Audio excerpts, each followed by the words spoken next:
दमयंती का दृढ़ निश्चय, नल से विवाह या आत्मदाह। दमयंती के द्वारा कान के पास जाकर कही गई सखी बोली, हे दूत, लज्जा से मेरे हृदय में घुसकर इस दमयंती ने जो कहा, मेरे मुख रूपी मार्ग से निकलते हुए उसे तुम सुनो। इतना कहने के बाद दमयंती ने झुककर लज्जा से स्वयं न कहकर सखी के कान में कहा कि अब तुम ही कहो।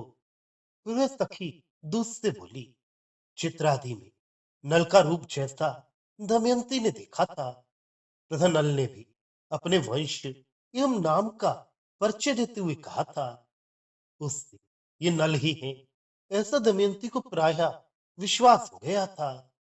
अतः लज्जा भूषण एक कुलांगना के लिए पति या परपुरुष के सामने स्वयं ही अपना प्रेम प्रकट करने में लज्जा होना अनुचित है।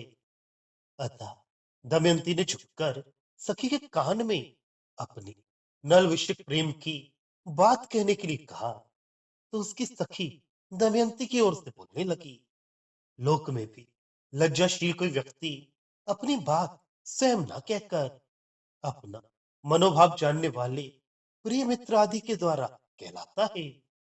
सखी दमयंती की ओर से कह रही है। अतः सखी का कथन दमयंती का ही कथन समझना चाहिए।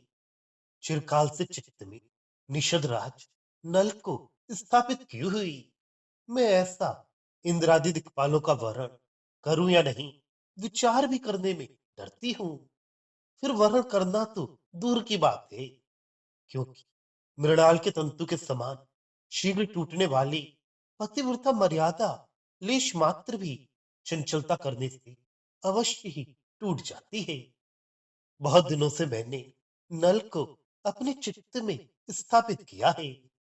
अतः इंद्र आदि के वर्ण करने या न करने का विचार करने में भी मुझे भय लगता है कि जिस मन में नल बहुत दिनों से रहते हैं, वो उसकी गतिविधि को अच्छी तरह समझते हैं।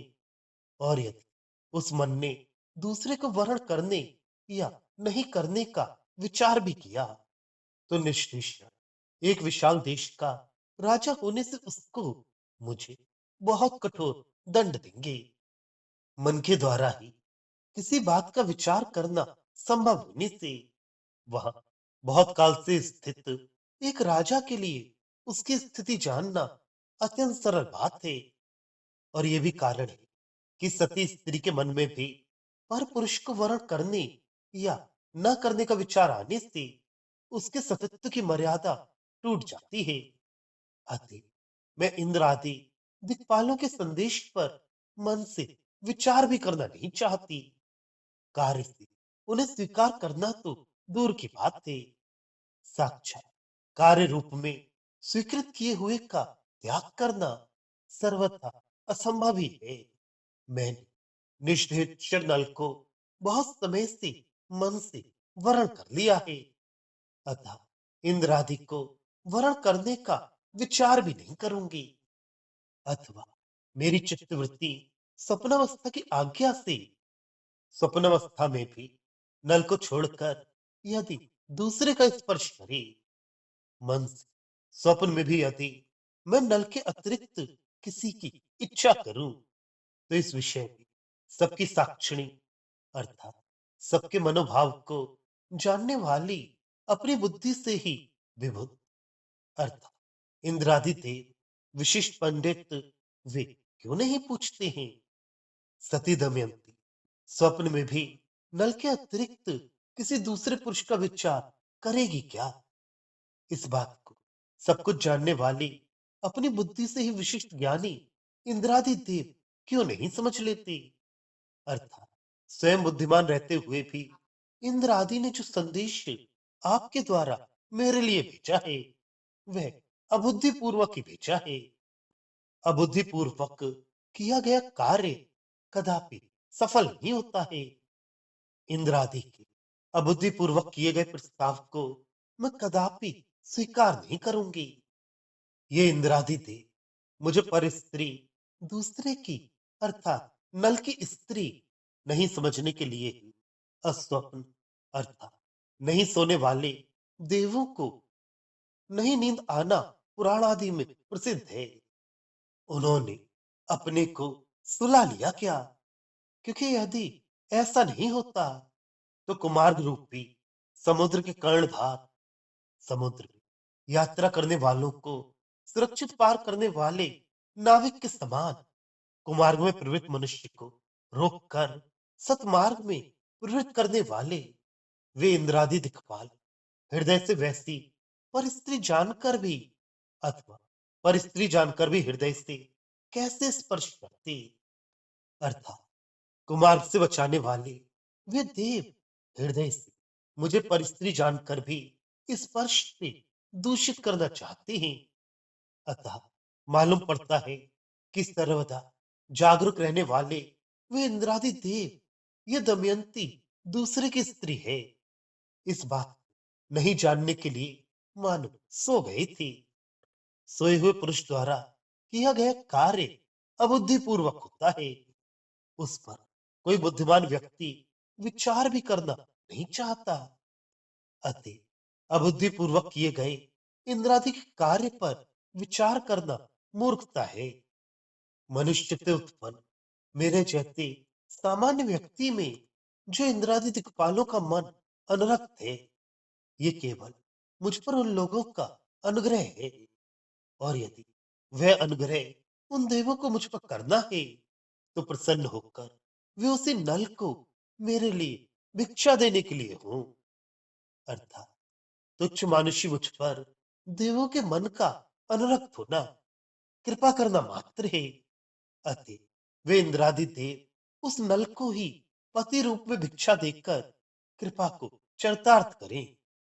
और तुम मेरी अत्यंत दृढ़ प्रतिज्ञा को सुनो। यदि वे राजा अतः वे नल मानव के नाते मेरी रक्षा अवश्य करेंगे।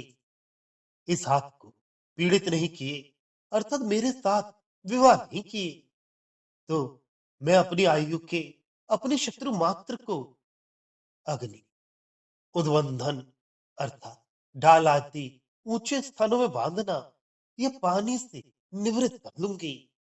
अर्थात अग्नि में जलकर डाल आदि में अपने को बांधकर या पानी में डूबकर वैरी अपनी आयु को नष्ट कर दूंगी अर्थात मर जाऊंगी।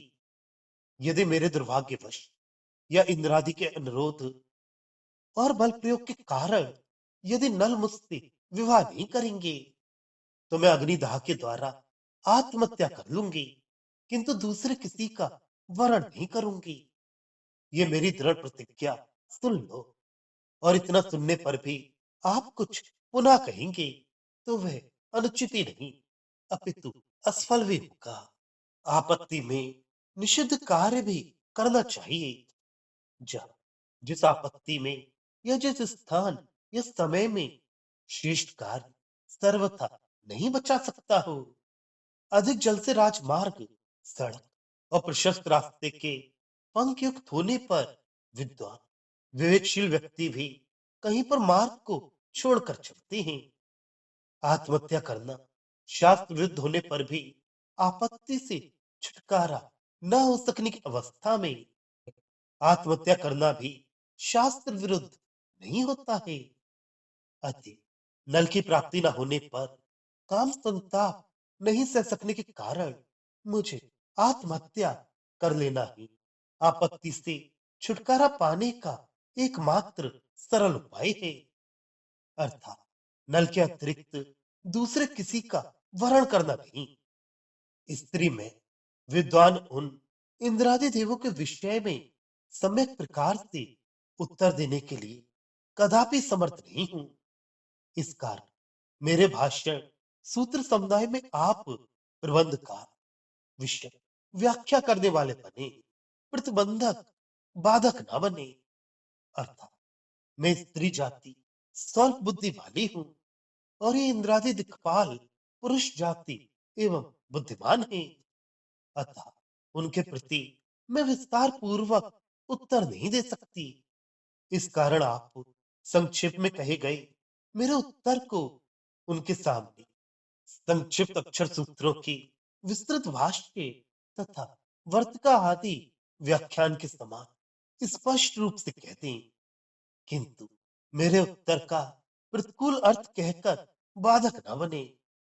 जिस प्रकार संक्षिप्त अक्षर सूत्रों के अनुसार ही उसके व्याख्यानभूत भाष्य या वार्तिक आदि प्रबंध किए जाते हैं, प्रतिकूल नहीं, उसी प्रकार आप भी मेरे उत्तरों के अनुकूल ही इंद्रादि से कहें, प्रतिकूल ना कहें।